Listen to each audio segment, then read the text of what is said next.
ఇటు ఒకవైపు వేమూరు నియోజకవర్గంలో రీసెంట్గా మనం చూసాం వైఎస్ఆర్ విగ్రహాన్ని పెట్రోల్ పోసి తగలబెట్టినటువంటి పరిస్థితి. సో ఆ ఘటన నేపథ్యంలో ఈ అంశాలన్నీ కూడా దేశ ప్రజల దృష్టికి తీసుకొచ్చేందుకు ఆ నియోజకవర్గ అభ్యర్థి వరికుటి అశోక్ బాబు మనతో ఉన్నారు. సార్, అరాచక పాలన కొనసాగుతుంది, రాష్ట్రపతి పాలన విధించాలని ఈరోజు ఢిల్లీకి వచ్చారు. ప్రత్యేకించి మీ నియోజకవర్గంలో ఎలాంటి అరాచకం జరిగింది?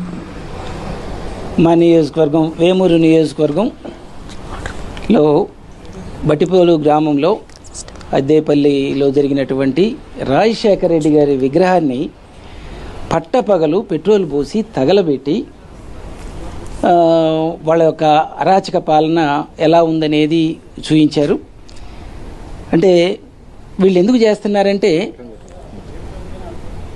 ఈ రాష్ట్రంలో రాష్ట్ర స్థాయిలో వాళ్ళు భయభ్రాంతికి గురి చేసి దోచుకోవాలి, జిల్లా స్థాయిలో టీడీపీ నాయకులు, అలానే గ్రామ స్థాయిలో నియోజకవర్గ స్థాయిలో ప్రతి ఒక్కళ్ళు ప్రజల్ని భయభ్రాంతులకు గురి చేసి ఈ రాష్ట్రాన్ని దోచుకోవాలని చెప్పేసి చూస్తూ ఉన్నారు. అదే మేము చూస్తున్నాం వేమూరు నియోజకవర్గంలో. అరే వాలంటీర్లని జగన్మోహన్ రెడ్డి గారు అమ్మ ఒడి ఇచ్చారు, విద్యాదీవెని ఇచ్చారు, వసతి దీవెని ఇచ్చారు, వాళ్ళకు కావాల్సినటువంటి ఫీజు రియంబర్స్మెంట్లు ఇచ్చారు. అన్నీ ఇచ్చినా కానీ అటువంటి వాళ్ళే ఎవరైతే జగన్మోహన్ రెడ్డి గారిని ఓడించాలో వాళ్ళకి జగన్మోహన్ రెడ్డి గారు పథకాలన్నీ ఇస్తే వాళ్ళని ఈ రోజున అరాచకానికి గురి చేసి భయభ్రాంతులకు గురి చేసి ఇళ్లల్లోకి వచ్చి కొట్టడం, వాళ్ళని బయటకు లాగి వాళ్ళ మీద కొట్టి వాళ్ళ మీదే కేసులు పెట్టడం, ఇట్లాంటివన్నీ కూడా చేస్తూ ఉన్నారు. అదే వేమూరు నియోజకవర్గంలో ఖచ్చితంగా మేము అందరికీ కూడా చెప్పాం, నియోజకవర్గంలోనే కాదు ఈ రాష్ట్రంలో ఉన్నటువంటి తెలుగుదేశం వాళ్ళందరికీ చెప్పాం, మీరు రెడ్ బుక్ రాజ్యాంగాన్ని అమలు చేస్తున్నారు, దోచుకోవడం ఎలా అనేది నేర్పుతున్నారు, దాన్ని చట్టంగా చేస్తున్నారు. మాకు డాక్టర్ బిఆర్ అంబేద్కర్ గారి రాజ్యాంగం కావాలని చెప్పేసి చెప్తా ఉన్నాం. రెడ్ బుక్ రాజ్యాంగాన్ని కానీ పొరపాటున మేము కానీ అది కరెక్ట్ కదా అని అనుకుంటే మీరు ఊర్లు, గ్రామాలు, రాష్ట్రాలు కూడా వదిలిపెట్టిపోవాల్సిన పరిస్థితి వస్తుంది. ఇది తప్పు, మీరు నేర్పొద్దు.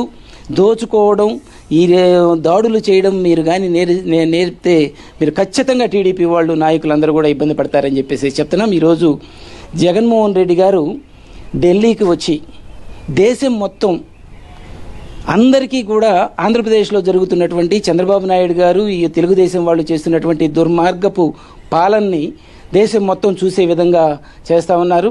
రాష్ట్రంలో ఉన్న వైఎస్ఆర్ పార్టీ సైనికులందరికీ చేతులు జోడించి నమస్కరిస్తున్నాను. ఎవ్వరూ భయపడాల్సిన అవసరం లేదు, భయపడి పారిపోవాల్సిన అవసరం లేదు. ఇది తెలుగుదేశం వాళ్ళు చేస్తున్నది. వాళ్ళు చేస్తున్నటువంటి క్రీడ. కుక్కల్ని మనం అందరం చూస్తూ ఉంటాం. మనం పరిగెత్తుతూ ఉంటే కుక్కలు మన వెంబడబడతా ఉంటాయి. మనం రాయిగాని తీసుకొని ఎదురు తిరిగితే ఆ కుక్క పారిపోతుంది. అందరూ జగనన్న సైనికులందరూ ఏకం కండి, బయటకు రండి. మనకు ధైర్యాన్ని ఇవ్వడం కోసమే ఈరోజు జగన్మోహన్ రెడ్డి గారు ఢిల్లీ పర్యటన పెట్టారు. ప్రతి ఒక్క కుటుంబానికి జగన్మోహన్ రెడ్డి గారు ధైర్యం ఇస్తున్నారని చెప్పేసి మీ అందరికీ తెలియజేస్తున్నాను. ఎక్కడ దాడి జరిగినా ఆ దగ్గరలో ఉన్నవాళ్ళు మిమ్మల్ని పిలవాల్సిన అవసరం లేదు. తెలిస్తే వాళ్ళ దగ్గరికి వెళ్ళి వాళ్ళకి మద్దతు తెలియచేయండి. ఎవరు దాడి చేస్తే వాళ్ళని ప్రశ్నించండి. ఆ తెలుగుదేశం వాళ్ళందరినీ కూడా మీరు సోషల్ మీడియా ద్వారా కానీ మీడియాల ద్వారా కానీ మీరు ప్రశ్నించి వాళ్ళు చేసేటువంటి అక్రమాలని మీరు బయటకు తీయాలని చెప్పేసి తెలియజేస్తా ఉన్నాను. జగన్మోహన్ రెడ్డి గారు ఈ రాష్ట్రానికి ఎంత మంచి చేశారనేది ప్రజలందరూ చూస్తూనే ఉన్నారు.